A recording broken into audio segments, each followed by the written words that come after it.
Ever felt like a story just existed in its own little bubble? Like it wasn't connected to anything else, any real place? Or maybe you've been so absorbed in a world, you've tried to pin it down, to place it on a map, to understand its geography like you understand your own neighborhood. Today, we're diving deep into one of those worlds, a world that's captivated millions, a world that's sparked countless debates and theories, the world of Roger Bank and me. But more specifically, we're asking, where does it all actually take place? Now, before we get into the nitty-gritty, let's take a moment to appreciate just how immersive Roger Bank and Me is. It's not just a story, it's an experience. The atmosphere, the characters, the intricate web of relationships, it all feels so real, so tangible. But where does that reality anchor itself? Is it a specific city, a fictional land, or something else entirely?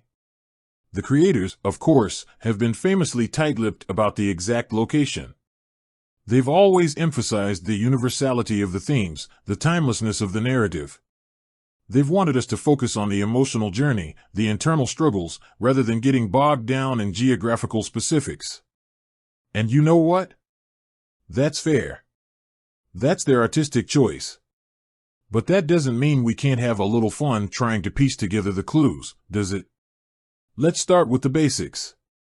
The architecture, the clothing, the social customs, they all hint at a certain era. A time that feels both familiar and distant. There's a distinct old-world charm, a sense of history that permeates every scene.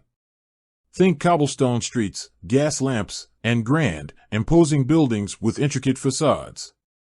This isn't the sleek, modern world we're used to. This is something older, something more classic. Now, some fans have pointed to the distinct lack of modern technology as a key indicator. No smartphones, no internet, no high-speed transportation. Instead, we see horse-drawn carriages, telegrams, and a reliance on face-to-face communication. This suggests a setting firmly rooted in the late 19th or early 20th century. A time of rapid change, but also a time when the world was still connected by more traditional means. But which part of the world are we talking about? That's where things get interesting. The language spoken, the accents, the cultural nuances, they all point to a European influence. But which European country? That's the million-dollar question. Some have argued for a British setting, citing the prevalence of certain phrases, the rigid social hierarchy, and the overall atmosphere of propriety. The grand estates, the formal gardens, the tea ceremonies, they all seem to fit the stereotypical image of Victorian England. However, others have countered that the architecture, particularly the ornate facades and the wide boulevards, suggests a more continental European influence, perhaps French or even Austro-Hungarian. Then there are those who believe the setting is entirely fictional, a composite of various European cities and landscapes. They argue that the creators have deliberately blended elements from different cultures to create a unique and timeless world. This theory certainly has its merits. It would explain the inconsistencies, the subtle variations that don't quite fit any specific location. Let's dig a little deeper into the details. The weather, for instance. We see a mix of seasons, from snowy winters to warm summers. But there's also a recurring theme of fog, a persistent dampness that permeates the air. This suggests a location with a temperate climate, perhaps one close to a large body of water. London, with its infamous fog, certainly comes to mind. But so do other coastal cities in Northern Europe. And what about the social dynamics? The rigid class structure, the emphasis on tradition, the undercurrent of social unrest, these themes are universal, but they also reflect the specific historical context of late 19th and early 20th century Europe. A time of great change, of industrialization, of growing inequality. But here's where things get truly fascinating.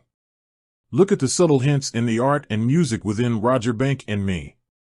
The paintings, the sculptures, the musical compositions, they all draw inspiration from various artistic movements of the late 19th and early 20th centuries. There's a touch of romanticism, a hint of symbolism, a dash of Art Nouveau. This eclectic mix suggests a cultural melting pot, a place where different artistic influences collide and blend. Now, let's consider the perspective of Roger Bank himself. He's a character who seems to be constantly searching, constantly questioning his place in the world. He's an outsider, a wanderer, a man who doesn't quite fit the mold. This sense of displacement, of being adrift, could be a reflection of the setting itself. A place that's constantly evolving, constantly changing, a place where the old world is giving way to the new. And what about the me in the title?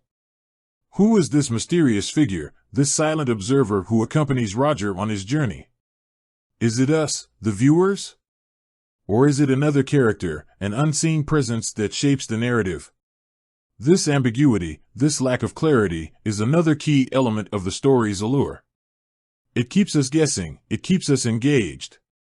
Some theorists argue that Roger Bank and me exists in a liminal space, a place between worlds, a realm that's neither here nor there. This could explain the dreamlike quality of the narrative, the sense that we're watching a story unfold in a realm of pure imagination. But even within this realm of imagination, there are rules, there are boundaries.